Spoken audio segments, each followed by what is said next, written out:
Okay, so we're trying some new tactics with Gus. I have spent the last couple of months doing a lot of relationship building, confidence building, and focusing on freedom to allow him to explore and kind of fulfill his needs for sniffing and engaging with the environment. Now we're going to be transitioning into more control, more impulse control, more structure, and prioritizing calm over everything else. So here's what we're doing. A ton more treadmill time. So we went from sprinting him for about 5 to 10 minutes to now he's going to be getting at least 20 minutes a day, going much more slowly. So he has to use his brain, so focus more on what he's doing. You can't just run, right? We're not looking for high energy behaviors or activities. We're looking for calm. We're also going to be doing more kind of field trip sort of situations where we go out away from our neighborhood where he has memorized where all of his nemesis are, and he is like a little bit more paranoid around here because he knows where there's the dog coming up that he doesn't like. So we're going to be going outside of our neighborhood and practicing out in the world, still prioritizing calm. So this means there's a library near our house. We're going to be going over there. Hanging out in the library parking lot, watching the world go by, sniffing where all the other dogs go. Things that are super low arousal, low energy, and will help him to prioritize being calmer overall. Good. So, stop moving. I grabbed our leash, sitting back down, waiting for him to calm down before we get ready to go. And of course we have Moose adding to the chaos right now because he would like to get out and have another turn on the treadmill and another walk, huh? Good.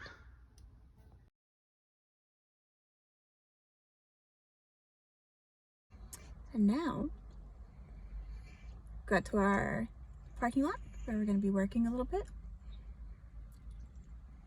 Do you hear me talking and you calm down? So I'm waiting for him to be calm. Also working on myself, not fiddling with things, because of course when I sit still, I want to be tapping or fiddling with something, playing with my fingers. I don't sit still well. So we both get to practice. If I'm going to make him do it, it's only fair that I practice too, right?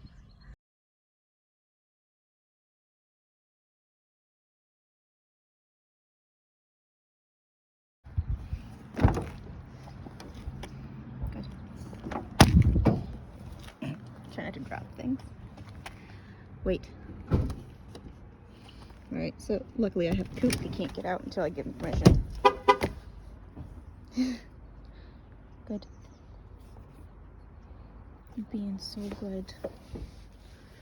Right, this is another good time to point out that his ears back and him looking at me like this, good, is inhibition and him trying really hard to be good so he can get what he wants, which is to get out of this car right now.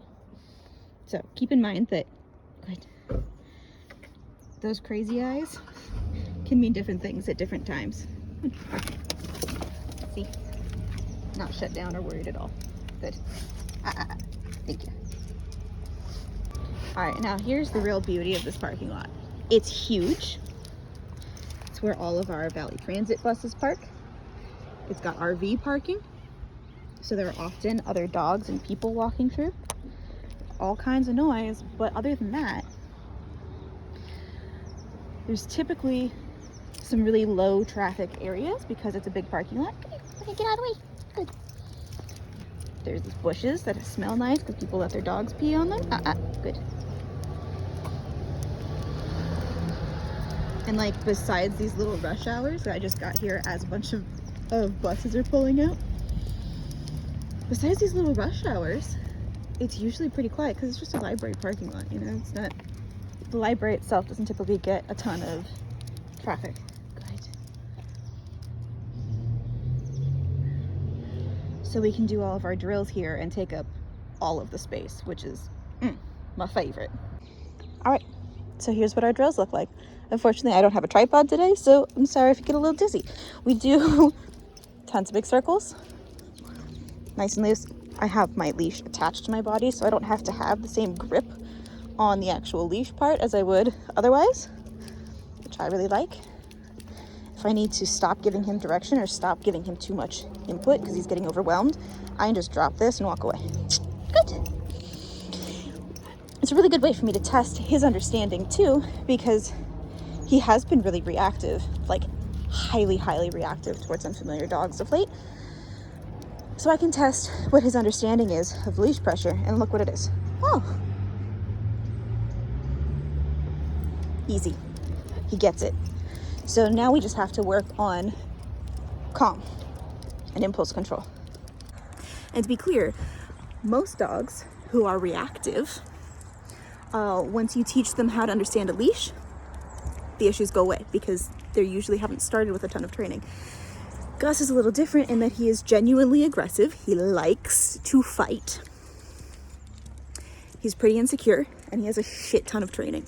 So there's been some sloppiness in his training. Definitely, at least partially on my part, because I was learning how to train dogs as I was training him. So I've done a lot of cleanup in the last 2 years, basically. Which means that he understands what he's supposed to be doing. And I have made sure, especially over the last 6 months or so, that he absolutely understands what he's supposed to be doing. I've built up his confidence, kind of fixed his associations with some tools so we can start adding those back in. And now, because he knows what to do, we're going to focus a lot more on calm so that he is capable of acting on what he's supposed to do instead of just immediately flying to impulse. And that will also help me keep him farther under threshold. Good. So I am in more control. I have more control over him if he and when he is about to react. And the farther under threshold he is, the more chance he has of actually being capable of making good choices. Good. So like, this is a dog that if he wasn't aggressive, if he didn't enjoy fighting, we would no longer have issues. Because I don't need this. He wants to stick to me. We've got a great relationship. We adore each other. He wants to hang out with me and cruise. And because we've spent the last couple of months, maybe 2 or 3, working on super gentle, lots of freedom, really light leash work with long leashes, he knows where I am at all times. So now we just got to work on the other stuff, meaning impulse control and calm. Missed what our actual drills were. And my last one, we do circles. We go around and through the cars. We go both directions. Sometimes I put them on both sides. Sometimes I just have them on the left. Good. Watching his ears, seeing how he feels about this. He's all good, right? Beautiful. And this is a lot calmer than he usually is even at home. I think a lot of that, good, is that there aren't any dogs here right now. So he's not paranoid. He's not watching for the dogs that he knows are usually there. And there's a lot of other stuff going on that's less stressful, but kind of higher volume when you add it all up. So he might be a little bit overwhelmed. Just a tiny bit. Lots of stimulation going on means that he can't focus on any one thing, which means I typically get calmer behavior. Oh, a dog. Just spotted it. See that? Good, so I don't want him ahead of me.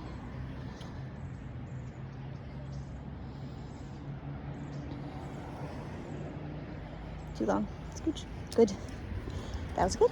Very easy to disrupt. Means he's not super fixated, which I'll take. Thank you. Good. This is literally what we do. Nice deep breaths. No leash tension if he's trying to do the right thing. Good. Distractions are good. Dog is still right there. Oh, doesn't care anymore. Cool. And if he can be within sight of another dog and not respond, then we're good. We're gonna stay here and practice that. Alright, so the little dog snuck up on us. Good. You can tell it's across the street, straight that direction. Good. Let's try to step into you. Good. One of the things you might notice too about your dog, if it's a little reactive, is that when they're worked up, they will usually be either a lot more sensitive or a lot less sensitive. So right now we're far enough away and Gus is feeling insecure enough because we're not near home, I believe. And good. That he's actually more sensitive than usual. So if I step forward, good. Good. Just body pressure. No leash pressure at all. I had it ready in case I needed it. Good. Good boy. Good boy. It's something like this where we're at, especially at this distance, and he was surprised and nothing happened, but he's still a little bit worked up. He's gonna be a lot more sensitive to my leash pressure and my spatial pressure than he would be otherwise. All right, we're doing well, so we moved into town. So we're in Solvang. It's loud. There are a lot of vehicles.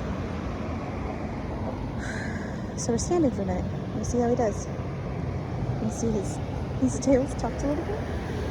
We'll get out of the way here in a minute because people are going to want to pass us. Good, come here. Good. Once again, I really am using a little bit of that overwhelm to my advantage. Good. Good. Good. What are you smelling? Good. And we'll take this moment to decompress outside Ace, because why the hell not? Hey, not that way. Good job. Alright, end of our walk. Good. We had a couple of sniff breaks. Trying to keep him calmer before I release him for his little sniff break. And now we're just going to stand for a minute, because the last dog we saw in the parking lot here was over here doing his business. And I think that, I like for Gus to have the opportunity to smell where other dogs have been, especially dogs that have stressed him out.